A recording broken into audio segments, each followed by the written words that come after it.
प्रश्न क्या है, पाठ का नाम है।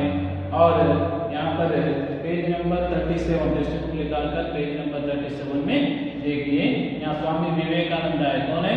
स्वामी विवेकानंद है। इनके बातें यहाँ पर दिए गए हैं। ईश्वर क्या है? फिर भगवान भगवान कहते हैं ना, भगवान तो क्या है? जन्म के पहले हम क्या थे? वो तो अपने जन्म के पहले हम क्या थे? मृत्यु के बाद हमारा क्या होगा? अगर अपना डेथ होगा तो अपन मृत्यु हो गई तो अमन क्या होगे? ईश्वर अगर है तो क्या उसे देखा जा सकता है? अगर भगवान, अगर लॉर्ड गॉड है, समझ लो है, तो अपन उसको देख सकते कि ये किसके प्रश्न हैं? स्वामी विवेकानंद के प्रश्न हैं। यहाँ पर लेसन नेम क्या है? यक्ष प्रश्न। ये प्रश्न किसके मन में उत्पन्न हुए थे? यहाँ दिए गए सब प्रश्न स्वामी विवेकानंद के मन में उत्पन्न हुए थे।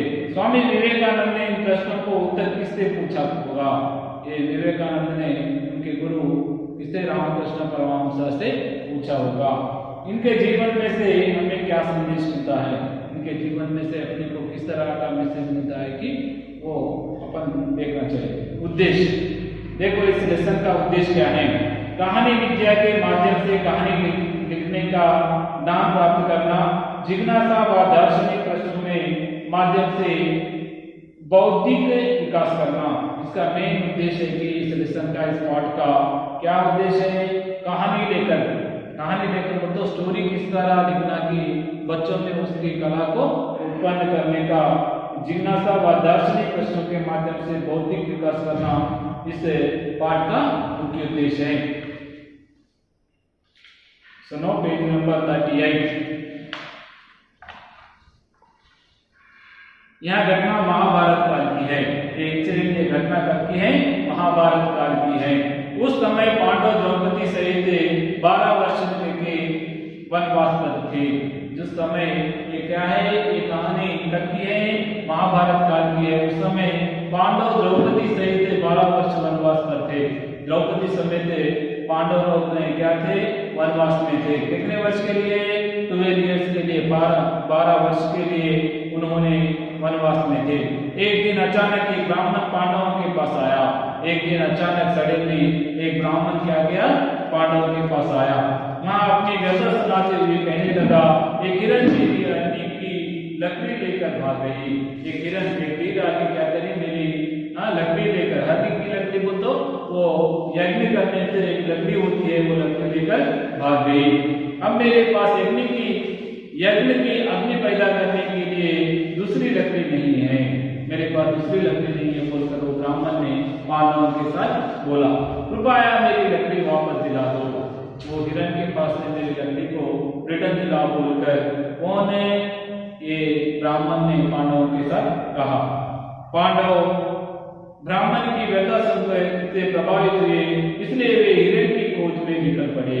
ये सुनकर वो हिरण को पकड़ने के लिए पांडवों ने भागा। थोड़ी दूर जाने पर उन्होंने हिरण दिखाई दिया। उसे पकड़ने के लिए वे आगे बढ़े, परंतु हिरण की आंखों में पुनः गायब हो गया। इसको उडीर को पकड़ने के लिए पांडव ने भागने लगे तो दिखते हुए अदृश्य गायब होने लगा। हिरण की गोद में भटकते हुए वे थक गए और विश्राम के लिए एक वृक्ष के नीचे बैठ गए। वे हिरण को ढूंढते क्या हो गए? टायर्ड हो गए, थक गए और एक वृक्ष के नीचे बैठ गए।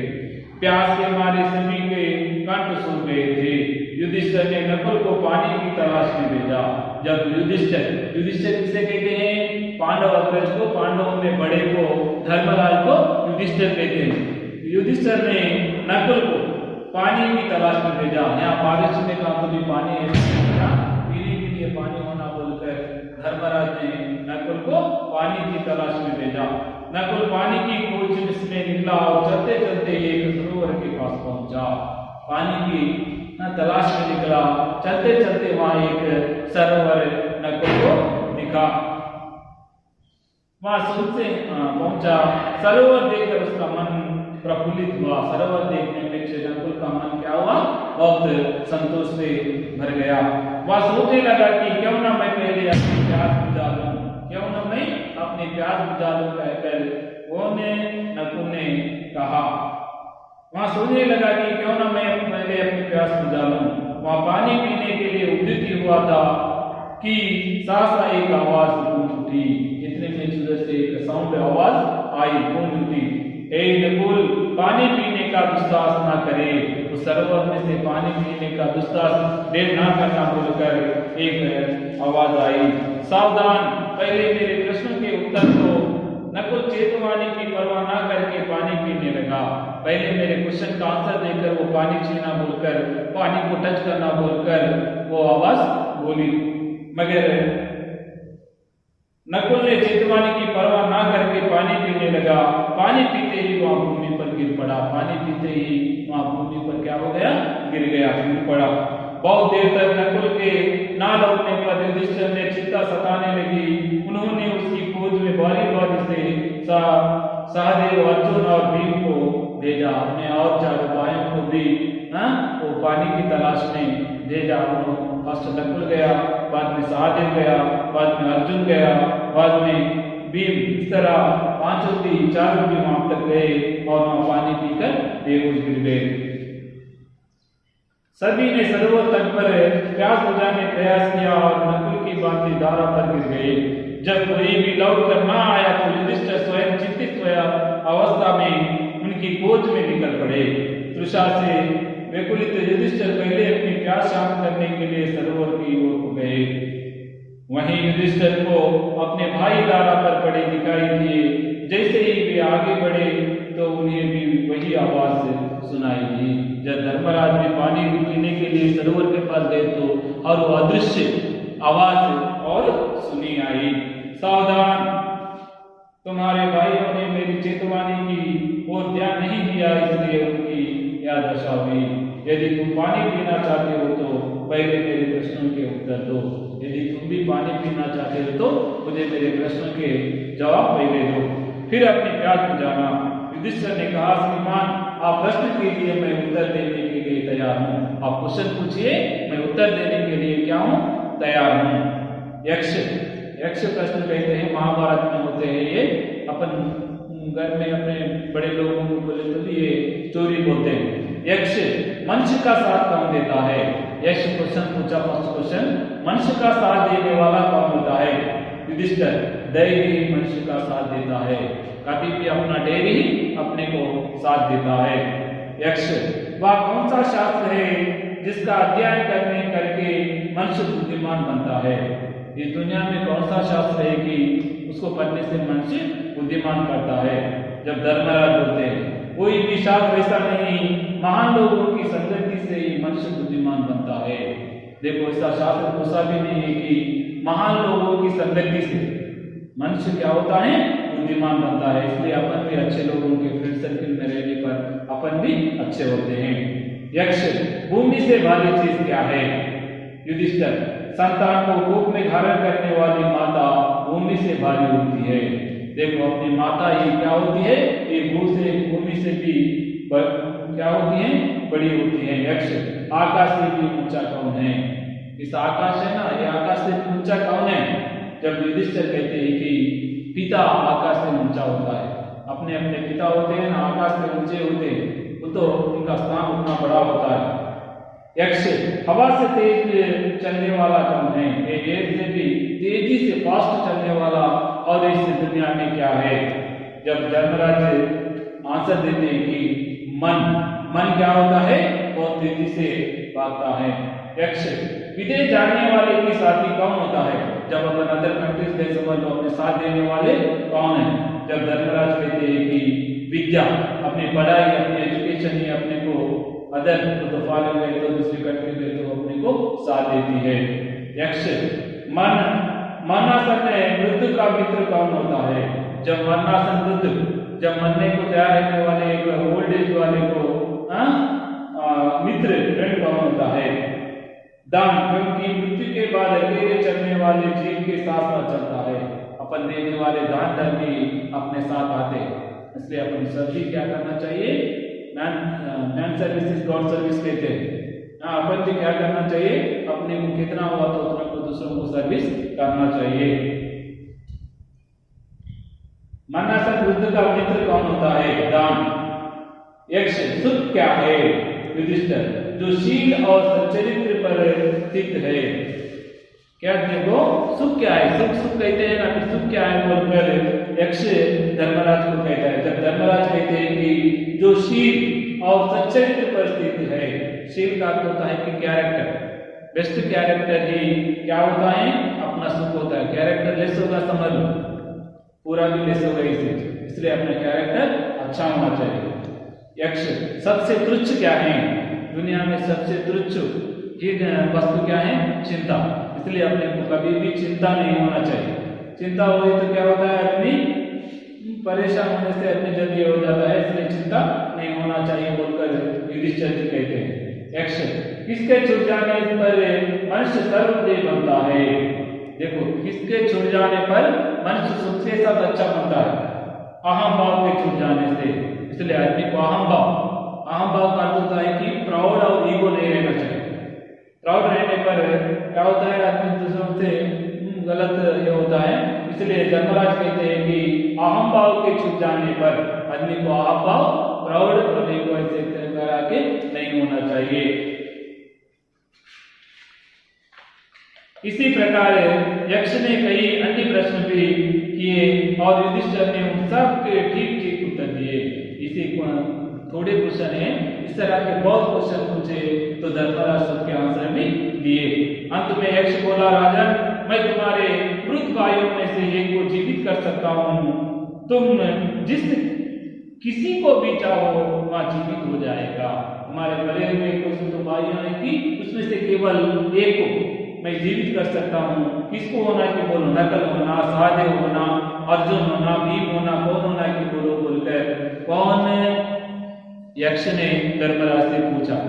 युधिष्ठिर ने पल भर सोचा कि किसे जीवित करूं। थोड़ी देर रुक कर बोला कि मेरे छोटे भाई नकुल को जीव उठे। मेरे छोटे भाई सबसे एंगर से ब्रदर है कि उसको उठाओ बोलकर बोले।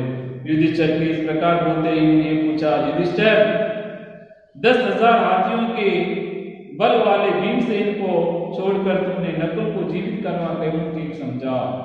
क्या भीमसेन कैसा होता है? 10,000 एलिफेंट्स होते हैं, हाथियों का बल रखने वाला कौन? भीम है। उसको छोड़कर बहुत नाजुक इनोसेंट ऐसे तो किसे नकुल को कहीं को चुना बोलकर कौन? यक्ष बोला। युधिष्ठिर ने कहा, यक्षराज नहीं, मैंने जो नकुल को जीवित करवाना चाहा वह सिर्फ इसी कारण कि माता कुंती का बचा हुआ एक पुत्र मैं हूँ। मैं चाहता हूँ कि माता माद्री का भी एक पुत्र जीवित हो उठे। माद्री और एक इनकी माता होती है कुंती, माद्री, दो होते पांडुराज। तो ये पांडुराज का मैं एक हूँ और इसकी कुंती का मैं हूँ और माद्री का भी एक बच्चा जीवित रहे, इसलिए मैं नकुल को मैं चुना हूँ।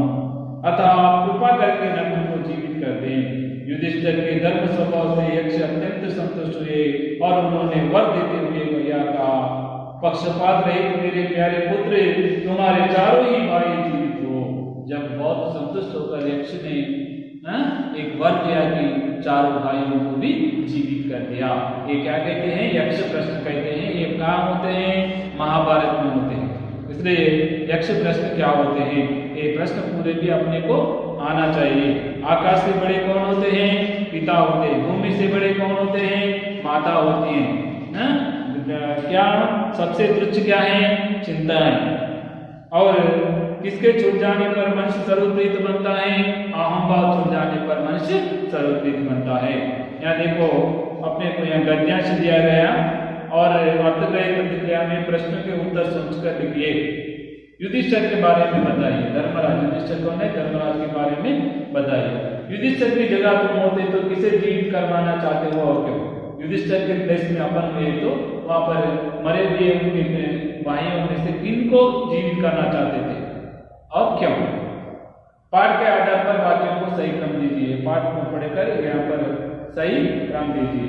यहाँ एक गद्यांश दिया गया है, पढ़कर यहाँ पर क्या करना चाहिए? आंसर लिखना चाहिए।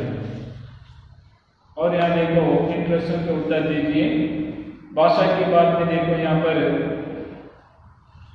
समास दिए गए हैं, नहीं संधि दिए गए हैं। ये संधियों के बारे में ऑलरेडी अपन बोलिए हैं। यहाँ देखो दीर्घ संधि, गुण संधि, वृद्धि संधि, यंग संधि, आयामी संधि और विसर्ग संधि। यहाँ विसर्ग संधि किस तरह होती है एग्जाम्पल के साथ दिया गया है। विसर्गा है, विसर्ग कहते हैं। इसके साथ अपने को देखो नी प्लस चल निश्चल, नी प्लस कपट निष्कपट, नी प्लस संदेह निस्संदेह, नहीं प्लस भय निर्भय, नहीं प्लस रस नहीं रस, नहीं प्लस शुक्ल निशुक्ल, मना प्लस रंजन मनोरंजन। ये पूरे भी विसर्ग संधि में आते हैं। ये तो पूरे अपन क्या इससे पहले ग्रामर पॉइंट में ऑलरेडी समास के बारे में, संधि के बारे में सीखे हैं। ओके, ये मीनिंग्स में थोड़े ही मीनिंग्स लिखा है कठिन शब्दार्थ में। इसमें अचानक सडनली मुझे सबको मालूम ही तलाश करो तो सर्च करना, तो सर्च। और क्या है परवाह करना, केयर टू केयर, और प्रयास करना तो एफर्ट को तो प्रयास करना होता है, कोशिश करना। और उपेक्षा करना नेग्लेक्ट करना, नेग्लेक्ट कहते हैं ना, नेग्लेक्ट करने को उपेक्षा करना कहते हैं। नेक्स्ट वचन पद, ये भी थोड़ी ही है, यहाँ अपन लेसन में लिखकर और बहुत लिख सकते हैं। ओके, प्रश्न को प्रश्न ही आता है, घटना घटनाएं, एक को अनेक, पुत्र पुत्र, और एक देखो लिंग जेंडर, पिता माता भाई बहन लड़का लड़की राजा रानी नौकर नौकरानी। इस तरह कितने भी अपन लिख सकते हैं। एग्जाम में आने पर भी क्या करना चाहिए, बिना सोचे ऐसा लिखे जैसा होना। कब लिख सकते हैं, प्रैक्टिस करने में। ओके, विलोपन, विदेश स्वदेश, हंसना रोना अपना पराया। और क्या प्रोजेक्ट वर्क, प्रोजेक्ट वर्क को फर्स्ट पुस्तक समीक्षा लिखना चाहिए। पुस्तक समीक्षा में पुस्तक का नाम, लेखक का नाम और कहानी का नाम और मूल्य भी लिख सकते हैं।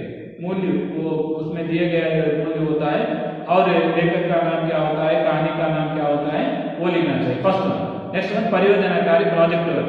प्रोजेक्ट वर्क में तुमको दिए गए सब्जेक्ट विषय पर मिनिमम 2-3 पेजेस लिखना चाहिए, और अच्छे प्रकार के उसको रिलेटेड फोटोज लगाना चाहिए। ओके, धन्यवाद।